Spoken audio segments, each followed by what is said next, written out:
Hello students, तो कल हमने बात करी 10th क्लास इरेशनल नंबर्स की। तो जैसा मैंने आपको कल बोला था कि √2, √3, √5 और √7 कि √2, √3, √5 और √7 इज मोस्ट इंपॉर्टेंट।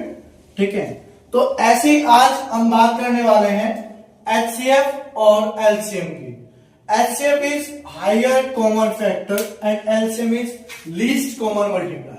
तो ये आपने पढ़ चुके हो, आप एचसीएफ क्या होता है, एलसीएम क्या होता है, ये सब आपको पता है।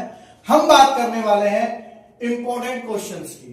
ठीक है, एक जान लेते हैं पहले कि कैसे होता है, होता कैसे है, करते कैसे हैं, एचसीएफ कैसे निकालते हैं, एलसीएम कैसे निकालते हैं। पहले हम इस चीज को डिस्कस कर लेते हैं। जब हम डिस्कस करने आते हैं तो पहला क्वेश्चन हमारे पास निकल के आता है 135 and 225। Find the HCF of 135 and 225। तो 135 का जब हम प्राइम फैक्टराइजेशन करते हैं, देखिए इसमें दो तरीका चलता है, एक यूक्लिड डिवीजन लेना, एक चलता है प्राइम फैक्टराइजेशन। आपको प्राइम फैक्टराइजेशन की तरफ ज्यादा जाना है और हम प्राइम फैक्टराइजेशन के माध्यम से ही एचसीएफ निकालेंगे। This is the only method in your 10th class. ठीक है, हमने इसका प्राइम फैक्टराइजेशन किया तो हमारा क्या निकल के आया 3, 3, 3 एंड 5। 225 का किया तो क्या निकल के आया 3, 3, 5 एंड 5। अगर हम एचसीएफ की हम बात करेंगे, किसकी बात करेंगे, एचसीएफ की हम बात करेंगे, तो जो चीज कॉमन होती है वो आपके एचसीएफ में चली जाती है। दो चीजें कॉमन है यहाँ पे 3 और 3, तो कितना एचसीएफ आया 9। और अगर हम एलसीएम की बात करेंगे तो जो कॉमन होता है उसको आपको एक बार लिखना है, उसके बाद जो जो बच गया बाकी सब आप लिखेंगे, जो भी बच गया हो। अच्छा, कॉमन 5 भी है, देखिए ये रहा। ठीक है, तो कॉमन इज 5 इज ऑल्सो। ठीक है, 45 इज एचसीएफ। तो जो कॉमन होगा उसको एक बार लिखना है, 3, 3 एंड 5, 3, 3 एंड 5। जो बाकी बच गया उसको एक बार लिखना है। तो इसको मल्टीप्लाई कर देंगे, जो भी मल्टीप्लाई करने के बाद हमें मिलने वाला है 5 ऐसे करते हैं, 5 3 जो 15, 5 3 जो 15। तो मैं 225 इंटू 3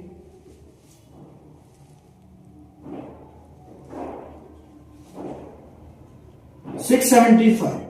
तो आपका एलसीएम आ जाता है 675।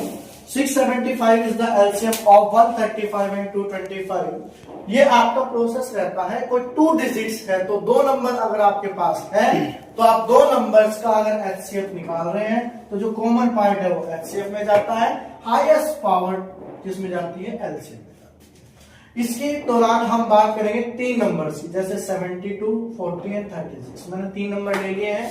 अगर हम 3 नंबर की बात करेंगे तो 72 को मैंने प्राइम फैक्टराइजेशन कर दिया है, 2 के क्यूब मल्टीप्लाई 3 का स्क्वायर एंड 40 का कर दिया है 2 के क्यूब इंटू में 5 मल्टीप्लाई 36 इज 2 का स्क्वायर इंटू में 3 का स्क्वायर।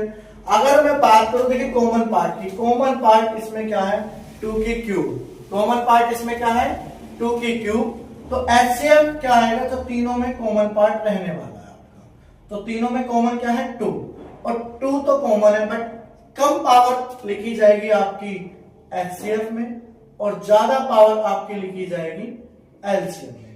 कम पावर एचसीएफ, ज्यादा पावर एलसीएम। तो कम पावर इज एचसीएफ और कोई चीज कॉमन है नहीं, तो 2 का स्क्वायर इज 4 एंड ज्यादा पावर एलसीएम। उसके बाद 3 की पावर 2 इंटू में 5। तो कितना आ गया 8, 9, 5। 8 5 जो 40 multiply 9, 360। 360 is the LCM of 2, 72, 40 and 36। तो LCM HCF में क्या करते हैं, हम HCF में लेते हैं हाईएस्ट पावर लिखते हैं क्योंकि वो हाईएस्ट कॉमन फैक्टर होता है, हाईएस्ट पावर लिखते हैं। और LCM में हम लिखते हैं common part, sorry other than common part, जो लीस्ट मल्टीप्लायर हो। ठीक है, जिसकी पावर क्या हो, हाईएस्ट। ठीक है, चलिए दोनों चीजें बात समझ में आई, कम power HCF, highest power LCF. अब हम बात करते हैं आगे।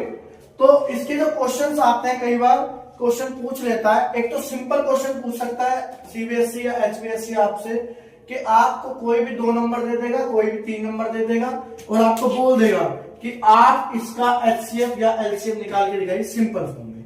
नहीं तो वो क्या कर सकता है, आपको बोल सकता है कि आपको दो नंबर दे रहे हैं हम, पी स्क्वेयर क्यू स्क्वेयर, ठीक है, एंड आर क्यूब, और पी क्यू आर स्क्वेयर। तो find the HCF and LCM. आपको इन दोनों में एचसीएफ और एलसीएम आपको निकालना है।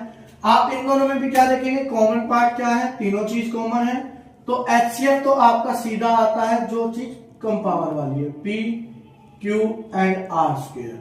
लेकिन एलसीएम की अगर हम बात करें तो ज्यादा पावर जो होगी वो एलसीएम में चली जाएगी। आपको पावर्स के ऊपर डिपेंड रहना है, ठीक है। एलसीएम और एचसीएफ करते वक्त आपको सबसे ज्यादा पावर देखनी है। जितना ज्यादा आप पावर को देखेंगे, ज्यादा पावर लेनी है एलसीएम में, कम पावर लेनी है एचसीएफ में।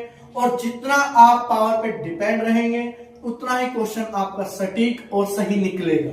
अगर आप सिंपल वे में क्वेश्चंस करते हैं और पावर नहीं देखते हैं तो कई बार बच्चे क्या कर जाते हैं, गड़बड़ कर जाते हैं और गलती हो जाती है।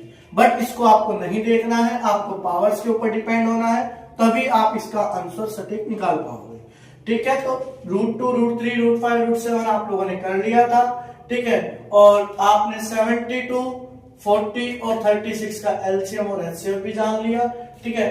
कल मैं बात करूंगा सब्ट्रैक्शन, मल्टीप्लिकेशन, एडिशन के जितने भी आपके इरेशनल नंबर्स हैं। अगर इरेशनल नंबर के साथ कोई पॉजिटिव टर्म आती है, ऐड होता है, या इरेशनल नंबर के साथ कोई नेगेटिव टर्म आती है, ऐड होता है, या मल्टीप्लिकेशन में कुछ आता है, तो हम उसको इरेशनल प्रूव कैसे करेंगे। इन चीजों को प्रूव करने के लिए आपका वो लास्ट पार्ट है, ठीक है, चैप्टर 1 का। चैप्टर 1 रियल नंबर हम पढ़ रहे हैं, इरेशनल जान चुके हैं और एचसीएफ एलसीएम भी हमने जान लिया है, ठीक है।